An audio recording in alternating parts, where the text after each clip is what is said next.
This is Jarrod Horak, and in this video, I'm going to analyze the St. Louis Derby at Fairmount Park on Friday, September 19th, and it goes as the 8th race, the $250,000 St. Louis Derby for 3-year-olds, a mile and a 16th on the main track. The scheduled post time is 6:25 p.m. Eastern Time. Now we will meet the field. Number 1 is Disco Time for trainer Brad Cox, and Florent Giroux, his regular rider, stays put. He's 3 for 3 lifetime, but we have not seen him since he won the Grade 3 Lecomte Stakes, an early season Kentucky Derby points race. That race was in the slop at Fairgrounds, January 18th. So this is his first start in more than 8 months, and he's versatile, and he's got the inside post. Number 2, Dune Vetta. This is a second timer, and he was beaten 28 lengths in his career debut. So this is a tough spot for him to come back. He hasn't run since December of 2024.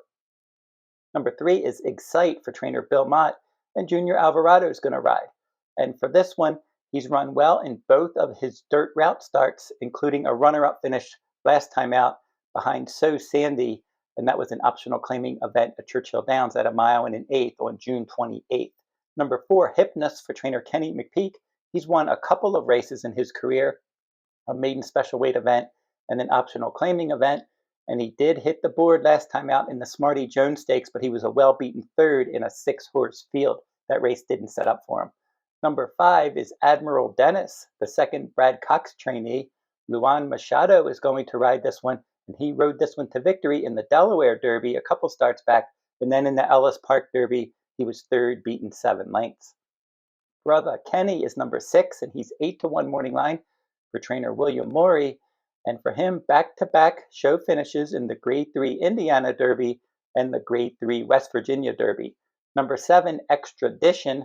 This one was beaten 16 lengths in the West Virginia Derby, and then in the Ohio Derby, he was beaten more than 8 lengths. He's 15-1. Mickswagger, number 8, and he's 12-1. He exits an allowance sprint victory at Prairie Meadows. He was the favorite. He stalked and scored by a length. Number 9 is Smoken, and this one exits a front-running victory in an allowance event at a mile and a 16th, and he was the even money favorite that day, and he should be forwardly placed.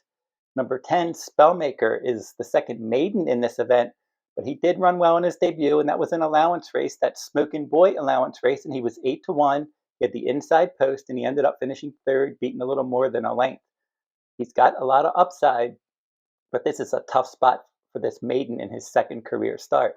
Then finally, number 11, your 3-2 morning line favorite, that's Chunk of Gold, and he added blinkers, and he won the West Virginia Derby last time out, going wire to wire and controlling the pace by more than 4 lengths. So now I'm going to give out my top 6 contenders in this event, and the horse that I picked to finish 6th in here is Hypnus for trainer Keny. And for this one, he's going to need some pace help to try to get involved from off the pace in here, and he's 9-2 morning line with Colby Hernandez aboard. He's had 8 starts, 2 wins, a second and a third place finish, and a mile and a 16th isn't an issue for him. 6 starts, 2 wins, a second and a third, so this is probably his best distance. Now, last time out in that Smarty Jones Stakes, it just didn't set up for him. They weren't going fast up front. Tip Top Thomas was able to get out there and control the pace, and he just did hold on by a head over Fact, and then it was more than 9 lengths back to Hypnus in third. So he was best to the rest in third. He's going to need some pace help. He's going to need to run faster in his third start after a layoff. The horse that I picked to finish 5th is Excite, and that is the Bill Mott trainee in here. And I liked both of his dirt route efforts, and they were both at a mile and an 1/8 at Churchill Downs. When he broke his maiden, he looked good pressing the pace. That was on May 31st, and he won by more than 5 lengths as the favorite.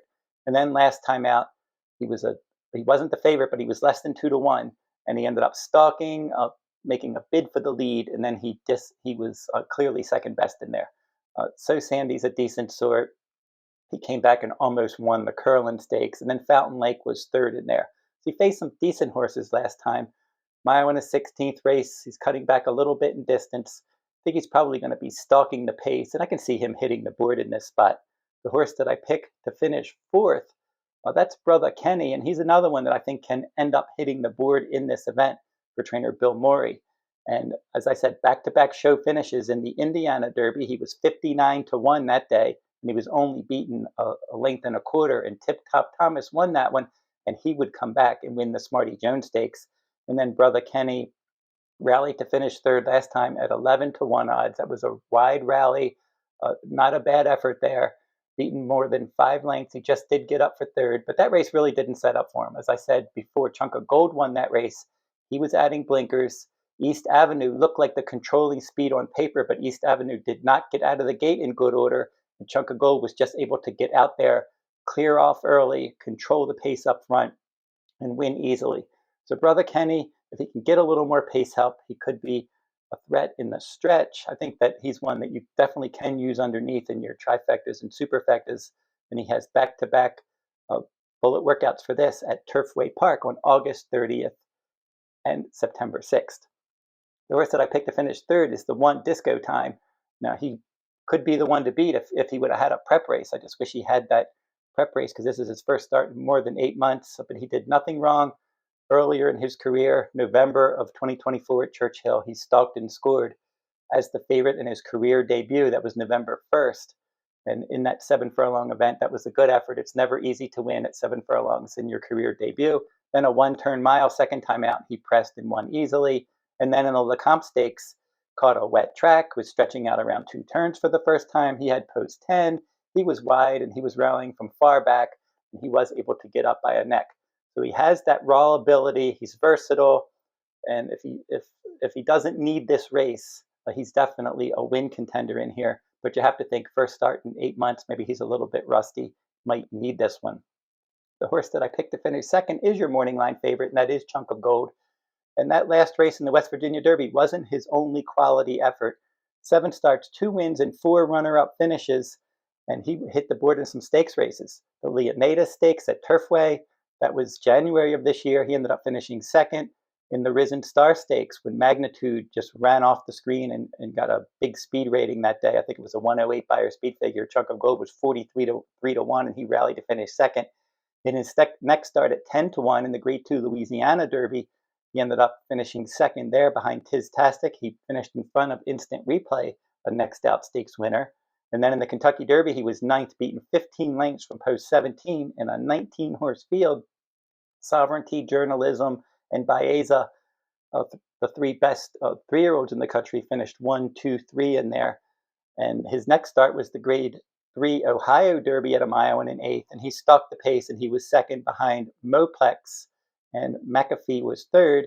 And then Chunk of Gold beat McAfee again in the Grade 3 West Virginia Derby when he added blinkers and was able to get out there and control the pace. Now he's got the outside post. We'll have to see what they do from the outside post because he was able to get out there and dictate terms last time out. And he had post 4 in an 8-horse field.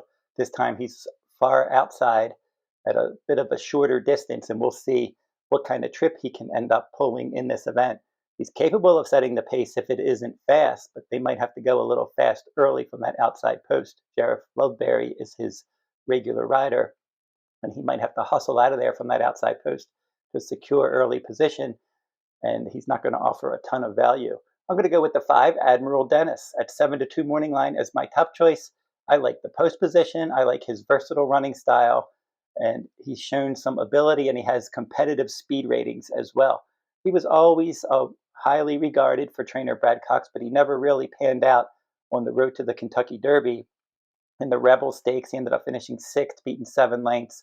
In the Bluegrass Stakes, he was 4th, beaten 3 lengths. And so he didn't qualify for the Kentucky Derby. And then they went for some easier spots. The Delaware Derby, he battled up on the pace, and he won that race easily by more than 3 lengths. Then in the Ellis Park Derby, he had the outside post in a 6-horse field. And that day, he was wide throughout, and Big Truz was just blitzing that field by 7 lengths. So that was a strong and fast race there for Big Truz. And Admiral Dennis just did miss second. He was chasing Big Truz in the stretch, was no match for that one. And then Big Truz's stablemate, Jimmy's Dailies, just did get past Admiral Dennis in the stretch. And then it was well back to the rest of the field there. So I thought Admiral Dennis ran a decent race, but this time he's got a much better post position, and I'm expecting him to be forwardly placed in here. And I think that he's one that's more than capable of winning this event. He's run, as I said, in some graded stakes races. They even had him in the Gun Runner Stakes, an early Kentucky Derby points race in 2024. He was well beaten that day after stumbling badly at the start. And he's got but good tactical speed. He can be right up on the pace like he was in the Delaware Derby. He can stalk the pace. But I think from this post, they can kind of wait to see how the race unfolds. If the pace is fast, he can track the pace. If nobody really wants to go for the lead, Admiral Dennis is capable of setting the pace in this event as well. So Admiral Dennis will be my top choice in the St. Louis Derby. And that'll do it for my look at the St. Louis Derby.